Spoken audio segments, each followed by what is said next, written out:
Norge, kendt for sine dramatiske landskab og en næsten mystisk forbindelse med naturen, er et sted, der fjeld og danser i perfekt harmoni. Men skjult under denne imponerende overfladen findes et andet Norge, et underjordisk Norge.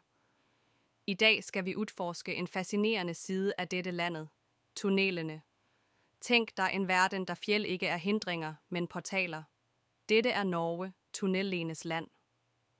Med over 1000 tunneler spredt over sit fjeldrige terræn, har Norge fundet en genial løsning for at overvinde sin udfordrende geografi. Her går nordmænd ikke rundt hindringerne, de går tværs igennem dem. Historien om tunnelbygging i Norge er et vidnesbyrd om menneskelig modstandskraft og kreativitet. Siden slutten af 1800-tallet har nordmænd gravet ud underjordiske passager, oprindeligt for at lette jernbanetransporten. I dag forbinder tunnelerne isolerede lokalsamfund, forkorter afstander og krydser fjeld, som tidligere var uoverkommelige. Det, som gør dette netværket af tunneler endnu mere imponerende, er kompleksiteten. Nogle tunneler passerer gennem ustabile fjeldformationer, mens andre går dybt under majestætiske fjorder. Hver tunnel er et bevis på menneskelig opfindsomhed og respekt for naturen, en skør balance mellem at tæmme landskabet og sameksistere med det. I hjertet af dette netværket finder vi Lærdalstunnelen, et sandt mesterværk inden ingeniørkunst. Med imponerende 24,5 km er den verdens længste vejtunnel. Men Lærdalstunnelen er ikke bare en forbindelse mellem to punkter, den er en oplevelse.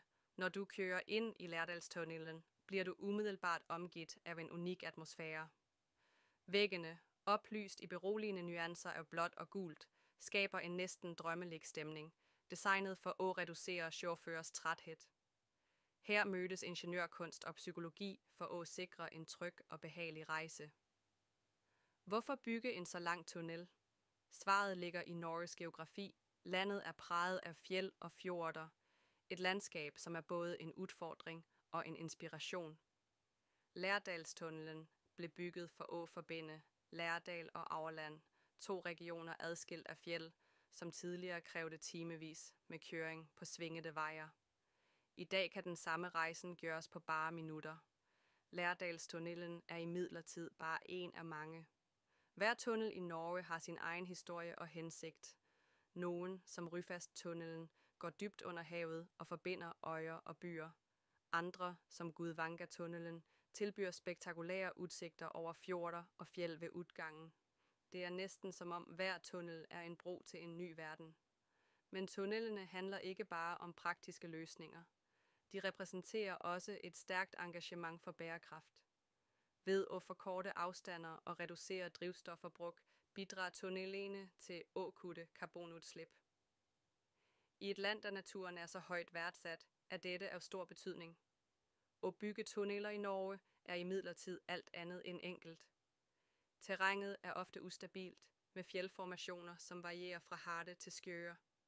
Ingeniører må takle udfordringer som underjordiske oversvømmelser, ekstreme tryk og temperaturvariationer.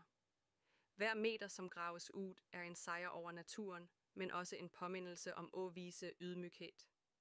Ligevel fortsætter nordmændene. For dem er tunnelerne ikke bare infrastruktur. De er en del af deres identitet. De er et bevis på, at selv når udfordringerne virker uovervindelige, kan man finde kreative og bærekraftige løsninger. Tunnelerne har også en kulturel betydning i Norge. De er ofte knyttet til lokale sagen og fortællinger, gerne om trold og andre mytiske skabninger. For hvad er vel mere magisk end at krydse et fjeld og dukke op i en helt ny verden?